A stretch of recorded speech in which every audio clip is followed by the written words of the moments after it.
pernah dengar sel telur bisa hilang bukan karena penyakit?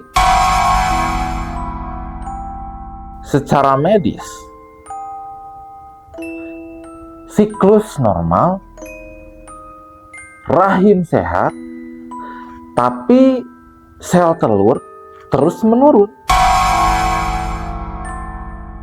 Dokter pun bingung.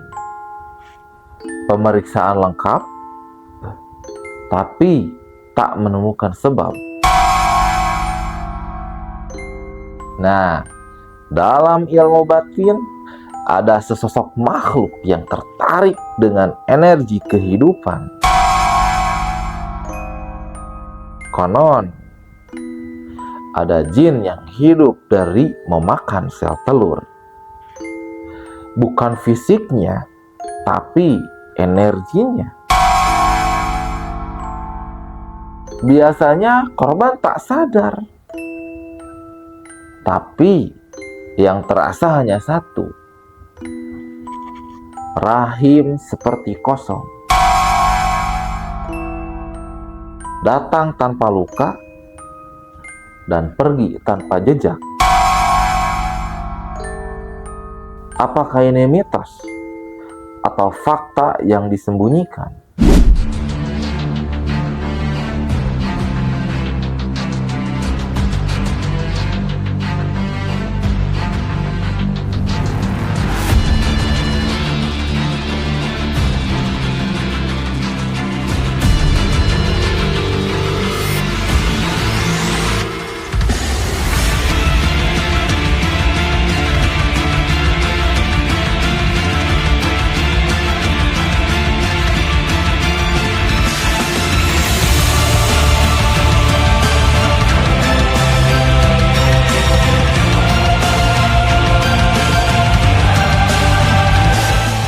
Assalamualaikum warahmatullahi wabarakatuh. Jumpa kembali bersama saya Mangkus di channel Kusyairi Doang.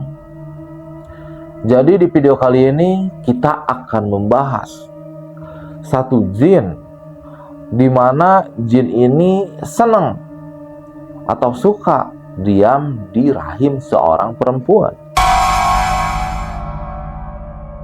Jadi ketika si jin ini diam di rahim seorang perempuan,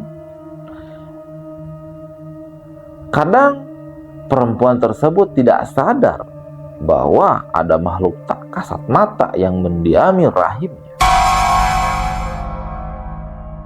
Dan apa yang terasa ketika dia sudah menikah?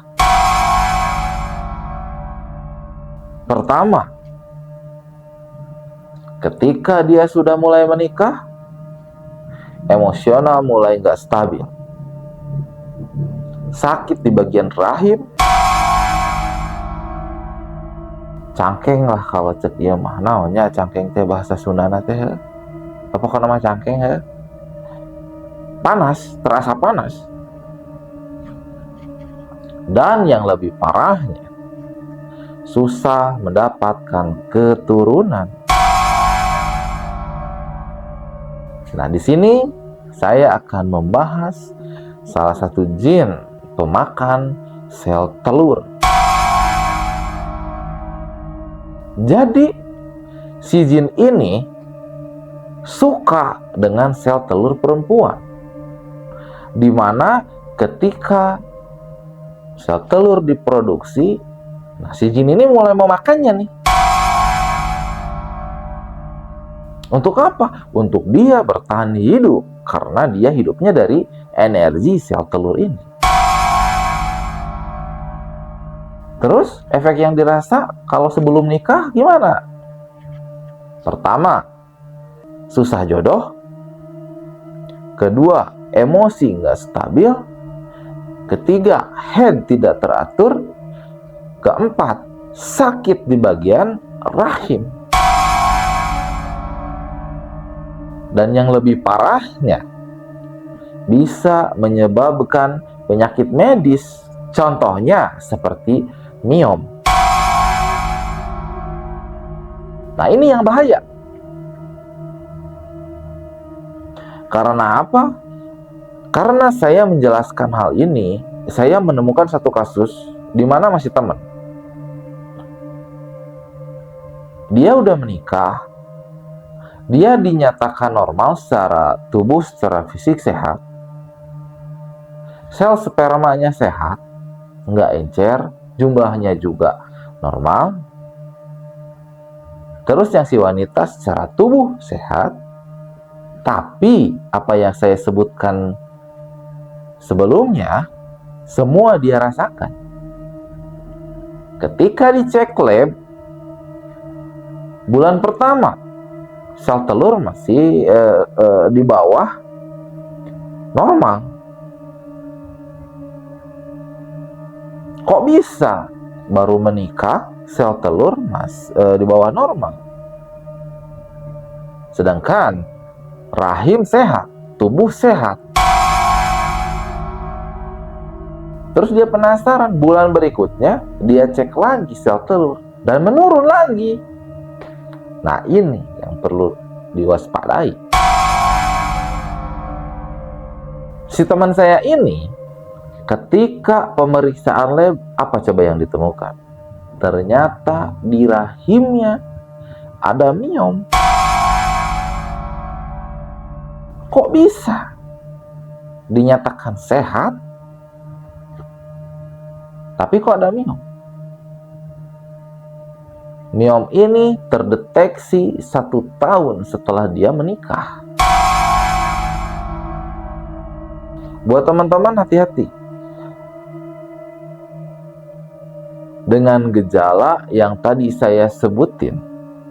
Bisa jadi itu bukan medis, tapi itu non medis. Bisa jadi itu jin bersarang di dalam rahimmu. Ketika si jin ini bersarang di dalam rahim, yang dirasa si perempuan tubuh sehat, tapi ada yang kosong, terasa hampa aja gitu. Tapi dia nggak sadar apa yang kosong dan apa yang hampa. Bahkan ada satu kisah nyata ini ya, teman saya datang ke saya gini, Bray, saya bahkan usia pernikahannya dari waktu itu ngobrol ya, dia nikah tahun 2000, antara 2014 2015 sampai sekarang tahun 2026 bahkan belum dikaruniai anak. Sebab apa? Ketika si jin pemakan telur ini sudah berdiam di rahim, otomatis sel telur ini terus berkurang. Berarti kan sisanya tinggal sedikit. Bahkan yang bisa disebutkan alat produksinya itu udah rusak buat sel telur. Jadi produksi sel telurnya tadi dikit di bawah normal. Ya susah. Ini kejadian nyata. Ya terus dia ngobrol lagi gitu kan, gimana ya? Dan ternyata apa yang terjadi? Setelah sekian lama dia nggak ngobrol sama saya, ternyata nambah lagi jin yang mengikat jalur sperma di teman saya ini. Dan apa yang terjadi ketika saya membongkar jin yang ada di jalur spermanya? Dia merasakan merinding yang luar biasa, takut yang luar biasa, dan ada seperti yang keluar dalam tubuhnya. Terus saya tanya nih, baik, saya waktu itu nggak bilang-bilang bahwa si jin ini sudah saya gini ya, sudah saya lekek, nggak bilang padahal. Gimana yang kamu rasa, kata saya gitu. Ketika ngobrol sama kamu, katanya ya, kok badan merinding sebadan badan, katanya ya. Terus ada sesuatu yang keluar dari ini nih, jalur sperma lah ya, ke kemaluan gitu kan, kok sepertinya keluar ya, tapi bukan cairan. Kalau ini mah seperti diurat-urat gitu. Terus apa sekarang yang kamu rasa, kata saya? Berasa ngempong katanya, berasa asalnya terikat, tapi kok sekarang mah berasa bebas gitu. Nah ini yang bahaya. Ketika jalur sperma diikat oleh si jin yang mendiami rahim istrinya, jadi ketika dia berhubungan badan gitu, si jin ini mengikat jalur sperma teman saya ini nih. Sel telur dimakan, jalur sperma diikat, udah kuat itu. Rekumaha anakan ya. Emang kalau secara fisik, secara lahiriah ini sulit terima sama akal. Terus apa yang terjadi? Istrinya ini ada miom. Nah ini yang dikhawatirkan. Ketika sudah medis, ini agak sulit, terus terang agak sulit. Dan ketika saya lihat, si rahimnya itu udah bisa dibilang kurang bagus ya. Dikarenakan mungkin bekas si jin ini ya, ngacak-ngacak di jero. Aduh, Gusti Nu Agung pokoknya malah gimana ya. Nah kalau sudah gini susah. Secara syariat manusia ini udah susah. Soalnya udah ke medis ya, rahim sudah rusak. Udah ke medis, menuju ke medis sudah rusak. Tapi tidak menutup kemungkinan, karena ada yang ngatur ini di alam ini, ada yang ngatur. Tidak menutup kemungkinan punya anak ya. Pokoknya harus optimis. Buat teman-teman di rumah yang merasakan hal yang sama yang tadi saya sebutin, coba komen di bawah. Siapa tahu saya bisa bantu solusinya seperti apa. Terus kehidupannya seperti apa? Saya tanya, selama menjalani pernikahan dengan istri kamu, apa yang kamu rasakan? Ya enjoy, tapi berasa ada yang kurang aja, berasa hampa aja. Jadi hambar gitu katanya. Ya nggak hambar gimana ya, ada ikut campur si kampretos ini, si jin ini. Terus saya tanya, kamu pas berhubungan suami istri berdoa dulu nggak? Apa coba yang dia jawab? Dia menjawab, kalau ingat katanya, kan kampret bener tuh. Makanya untuk sobat mistis di rumah, ketika mau melakukan hubungan suami istri, bagusnya tuh berdoa dulu, wudhu dulu, gitu, meminta perlindungan. Nah ini yang dikhawatirkan tuh ini. Jadi si jin ikut gini. Emang tidak terlihat secara kasat mata, tapi terasa oleh jiwa. Akhirnya apa? Dia sendiri yang repot. Yang saya dicarekan ada kampret atau cik saya teh. Pokok atau tak apa ya teh. Saya teh. Lebih ke pokok cenah. Ada nafsunya anu dihelakeun. Makanya ketika pernikahan jangan nafsu yang diduluin, tapi ya udah niatan ibadah lah ya. Ditakutkan seperti ini. Jadi persiapan doanya, persiapan tata caranya itu ada, ya. Tata cara hubungan suami istri di kitab Fathul Izar dijelasin, di kitab Qurratul Uyun juga ada tata cara yang baik dan benar. Ketika cium pipi kiri, cium pipi kanan, terus cium dahi, ada itu doanya, ada. turun ke bawah gitu. Tolong dijelaskan di sini ya. 18 plus. Tapi untuk edukasi aja.